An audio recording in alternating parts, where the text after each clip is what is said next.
My name's Daniel. I'm 28, and I've never really been the favorite. Not in that bitter, self-pitying kind of way, just in the quiet, persistent truth that settles in over years of being sidelined. My sister, Amelia, is 2 years older. Blonde, bubbly, valedictorian-turned-marketing exec who always got the loud applause, the extra scoop of dessert, the "you're going places" pep talks. Me? I got, "at least you're trying." Growing up, it was always her dance recitals, her birthday bashes, her achievements hung up on the fridge while mine collected dust in drawers. I didn't resent her exactly, it wasn't her fault. But I noticed. Of course I noticed. Still, when she called me 8 months ago, voice sugary and breathless, to say, "Danny, I'm getting married. I want you there," obviously, I said congratulations like a good brother. I asked the date. I booked time off work. I mailed a handwritten RSVP. I even asked if she wanted help with anything, thinking maybe I'd be asked to usher or do a toast, or at the very least sit somewhere among the people who actually knew who I was. "No need," she texted later. "Just show up and enjoy. We've got everything covered." The exclamation mark annoyed me more than it should have. But whatever. I figured it was her big day, her moment, and maybe for once, I could just play the part of the supportive brother and not overthink it. The wedding was at some country club outside the city, ivy-covered walls, swans in a pond, that kind of place. I wore my best suit, pressed shirt, even polished my shoes. I bought a card with a quiet quote about love, wrote something thoughtful, and tucked a $5,000 check inside. It was a big gift, I know, but I'd recently gotten a decent bonus from work, and despite everything, I wanted to do something meaningful, to show that I was showing up, that I mattered. The moment I stepped into the venue, though, that old feeling crept back like a draft through a cracked window. Everyone was dressed to the nines, laughing and clinking glasses. I recognized a few of Amelia's college friends, her in-laws, even her high school chemistry teacher, but not one person looked my way. No smile. No nod. No, "Hey, you must be the brother." I figured maybe they hadn't seen me. I made my way to the card box by the guest book and gently slid the envelope in. A little internal moment of pride. That would help with the honeymoon. Maybe a down payment. Maybe something they'd tell stories about later. Remember when Danny gave us that check? That really meant a lot. And then I looked for my seat. Rows of tables, white linens, gold-trimmed place cards, fine china. I scanned for my name. Nothing. I checked again. Still nothing. That prickly heat started creeping up my neck, the one that makes your ears feel hot when you realize you've been overlooked. I tried not to panic, assuming maybe my name was under a middle name or misspelled. Then a server, kind, but visibly busy, glanced at my puzzled expression and said, "Oh, the overflow seating is over there." "Overflow?" I asked. She pointed to a small round table by the exit door. One stool. No linens. No place card. No meal. Just a sad glass of water and a flickering candle that looked like it had been used already. I stared at it like it was some kind of joke. But it wasn't. It was my seat. I approached slowly, trying to tell myself it didn't mean anything, that maybe they ran out of space, that someone would come and explain. But as I sat, if you could call perching on a wooden stool sitting, I started to hear the whispers. "Who's that?" "I think that's her brother." "The backup one?" I turned slightly and caught the eyes of her new husband's aunt and uncle. They didn't even flinch. Just turned back to their shrimp cocktails and kept talking like I wasn't there. I looked toward the head table. My parents were front and center, smiling, beaming, taking selfies with Amelia like she was royalty. My dad, who once forgot to pick me up from school because he was too busy proofreading her college essay. My mom, who used to tell me I should try smiling more, like Amelia did, so people would want to be around me. I stared at the flickering candle again. $5,000. I had walked in here thinking maybe, just maybe, this was going to be a fresh start. That my presence, my gesture, would matter. That I'd finally feel like part of something. Instead, I was seated like a waiter on break. Ignored like background noise. Whispered about like I was some awkward footnote in my sister's fairy tale. I stood up. No one noticed. I walked back over to the gift table. Still no one noticed. I opened the card box, slipped my envelope out, and tucked it back into my coat pocket. Still quiet. Still invisible. Until I hit the hallway, halfway to the front doors, and I heard it. A sharp, high-pitched voice behind me. "Where is he?" I paused. It was Amelia, and she was furious. That's when the murmurs turned. Footsteps behind me. Her voice getting closer, louder, sharper. But I didn't turn around. Her heels clicked violently against the marble floor, each step like a warning shot. I didn't rush. I walked at a measured pace, straight through the foyer, past the floral archway they'd set up for photos. I heard my name once, Daniel. Sharp, slicing through the clatter of silverware and soft music. Then again, more urgent. Daniel, what's wrong with you? I turned only when I reached the front doors. There she was, in full bridal glory. White satin dress flaring out, hair done in intricate curls, a veil draped behind her like a pageant sash. But the look on her face? It wasn't grace or poise. It was rage. Her cheeks were flushed, not from champagne, but from fury. Her eyes locked onto mine like I'd just committed treason. You can't just leave, she hissed. What are you doing? I raised an eyebrow. Didn't realize I was supposed to stay. She stormed up, glancing around as if trying to keep her meltdown somewhat private. You left your seat. You mean the stool? I asked, voice calm. By the door? No meal. No name tag. No one spoke to me. Not even you. She blinked, thrown off by the composure in my tone. I didn't think you'd care, she said finally, as if that excused it. You didn't think I'd care about sitting alone at my sister's wedding? With strangers whispering that I'm just the backup. Her jaw clenched. You're being dramatic. It was just a mix-up. We had more people RSVP last minute, and you put your husband's cousin's boyfriend at the main table, I said, cutting her off. But I get the folding stool near the fire exit? She tried to laugh it off, fake and brittle. You're making this into a thing. It's my wedding day, Daniel. Can you not be like this for once? That hit harder than it should have. Not because of what she said, but because of how easily it rolled off her tongue. Like I was always the problem. Like I'd spent my life walking around with a storm cloud above me that ruined her sunshine. That was the story, wasn't it? I was the quiet one, the moody one, the awkward brother who didn't fit into the family Instagram grid. I gave you a check, I said quietly. A gift. $5,000. Her eyes narrowed. You what? I tapped the inner pocket of my coat. Past tense. I took it back. Now her composure cracked. You can't do that. Funny, I said. I thought the same thing when you gave my seat to a stranger and made me sit by the trash can. She sputtered, actually sputtered, like a cartoon villain choking on her own script. It wasn't about you. Why do you always have to make it about you? I didn't, I said. That's the point. I spent years not making it about me. Sitting out, shrinking down, letting you take the spotlight, the praise, the support. And all I ever asked for was a little space at the table. Today I got a stool. I turned back toward the door, but her voice followed, shrill and shaking now. You're ruining everything. We were going to use that for the honeymoon. I stopped in the doorway, looked over my shoulder. Then maybe ask the boyfriend of your husband's cousin. He's got a great seat. I'm sure he'll chip in. And with that, I walked outside. The cool air hit me like a wave. For a moment, I just stood there, breathing, letting the noise of the wedding dull behind the thick wooden doors. The valet gave me a strange look, but didn't ask questions. I handed him my ticket and waited, heart pounding, not with regret, but something else. Something lighter. My phone buzzed. First it was Mom. Where are you? You're being selfish. Then Dad. We need to talk. You're embarrassing your sister. Then Amelia. Unbelievable. You've always been like this. I put the phone away without answering. I didn't go home immediately. I drove aimlessly for a while, through winding roads, past fields and neighborhoods and gas stations. Eventually, I ended up at a diner I used to go to in college. Ordered a black coffee and some pancakes. Sat in a booth with cracked red vinyl, next to a jukebox that hadn't worked in years. I looked at the check in my coat pocket, still tucked neatly inside the card. The quote inside read, "Love doesn't make the world go round. Love is what makes the ride worthwhile." I'd meant it when I wrote it. I really had. I wanted this to be a bridge, a beginning. But you can't build bridges with people who treat you like a backup plan, like a placeholder. I sipped my coffee slowly, letting the silence stretch. And then my phone buzzed again. But this time, it wasn't a text. It was a photo, sent by a cousin, one of the few I actually liked. It showed the wedding cake, untouched. The band, pausing mid-song. And Amelia, standing in the middle of the dance floor, red-faced and frantic.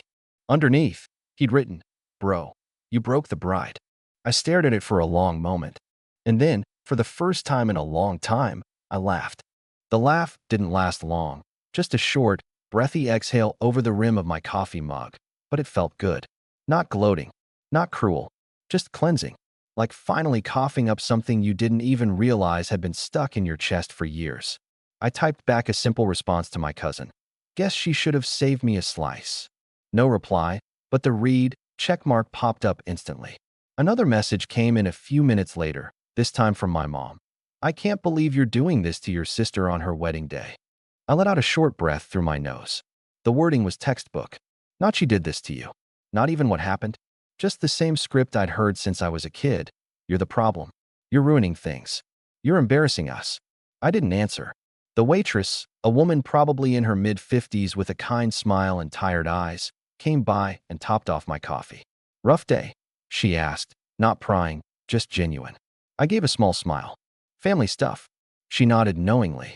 Ain't that always the kicker?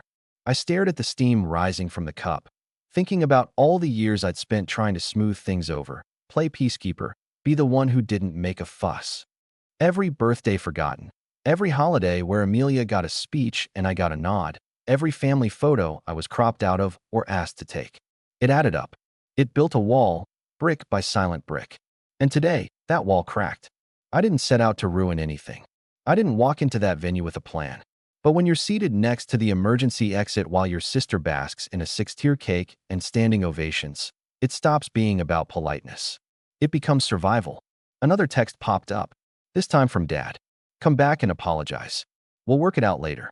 I stared at that one the longest. Not we're sorry. Not even we didn't realize. Just you fix it. That was always the pattern. They built the house, set it on fire, and handed me the extinguisher. I slid my phone face down on the table. For a long time, I just sat there, watching the people around me.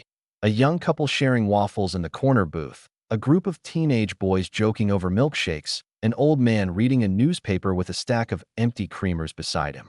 Strangers, all of them. But I didn't feel invisible here. That thought stung more than it should have. About half an hour later, just as I was finishing the last bite of pancake, my cousin sent another message. A video this time. I tapped it open cautiously, not really sure what I expected.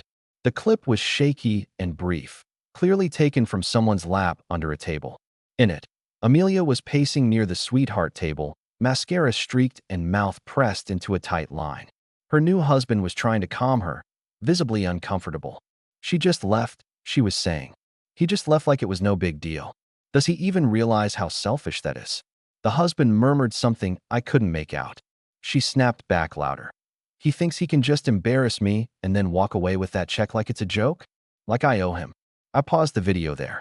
Not because I was upset, but because the entire room behind her was dead silent. A room of people, many of whom had laughed politely when I was ignored, many who'd turned a blind eye when I was seated like a second-rate guest, now watching their flawless bride crack in real time. I imagined the looks on their faces. I imagined the whispers starting up again. I didn't smile this time. I just took a deep breath and flagged the waitress. Can I get the check? I asked. She nodded, scribbling something on the notepad before walking off. A few minutes later, she returned and slid the bill across the table. But when I picked it up, I noticed a post-it note stuck to the back. It read, "You deserve a better table. Coffee's on me." And that hit harder than any apology from my family ever could have. I left a 20 under the mug and walked out into the late afternoon light. Check still folded in my pocket, phone still buzzing in my coat. As I unlocked my car, another message came through. This one from Amelia herself. Just 2 words, "You're done." I didn't open it. I didn't need to. I slid into the driver's seat, turned the key, and pulled away from the diner with no real destination in mind. I didn't go home that night.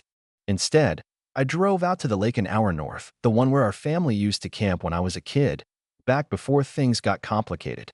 Before Amelia got her first modeling gig, and Dad started saying things like, "You should take notes from your sister." Back when Mom still packed 2 thermoses of cocoa instead of just one, and I wasn't treated like an afterthought. I parked near the edge of the water, cracked the windows, and let the quiet settle over me.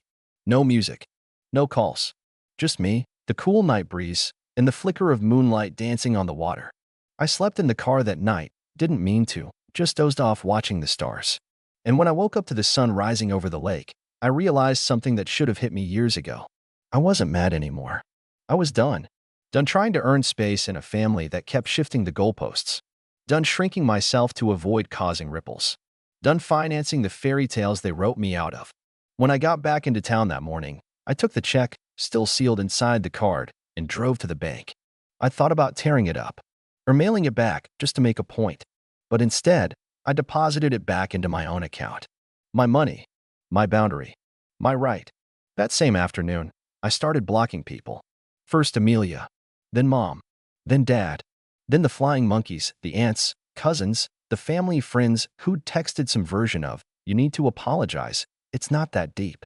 I didn't explain. I didn't argue. I didn't leave a dramatic exit message in the group chat. I just walked off stage mid-performance. And the silence that followed? Beautiful. It took a few days for the real fallout to begin.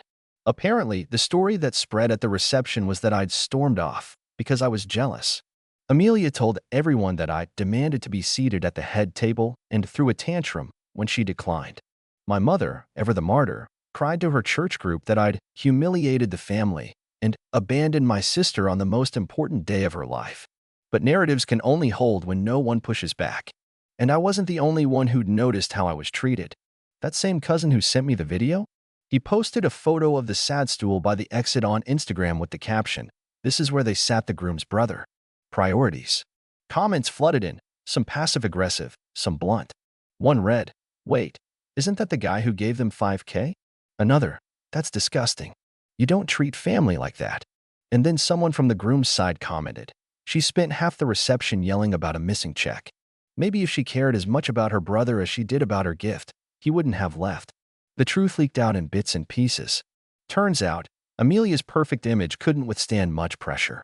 Especially not once people realized the guy they called the backup son was also the one who had paid for her first semester of grad school when Dad refused. Or that the awkward brother was the one who drove 4 hours to fix Mom's leaky sink last winter while Amelia was in Greece finding herself. I didn't correct the story. I didn't need to. The narrative rewrote itself. 3 weeks after the wedding, I got a letter in the mail. Not a text. A letter. Handwritten. From Dad. He said he didn't understand why I was being so extreme. Said family was about forgiveness. Said I shouldn't punish them for one mistake. But it wasn't one mistake. It was a lifetime of being overlooked, dismissed, used, and forgotten. One mistake you can forgive. A pattern? That's a choice. And I was finally making mine. I didn't reply, but I did make a call. To a lawyer. See, there was something else I hadn't told them yet. 3 years ago, after I started doing well at work, I bought a small rental property, a duplex across town. The bottom unit was mine, the top I rented to a nice couple. When Mom and Dad were going through a rough patch financially, I offered to let them live in the bottom unit rent-free for a while, just until they got back on their feet. 3 years later, they were still there. No rent, no contribution. And any time I brought it up, they'd say things like, "We raised you. This is the least you can do," or "You don't even use that money." Well, I'd been more than generous.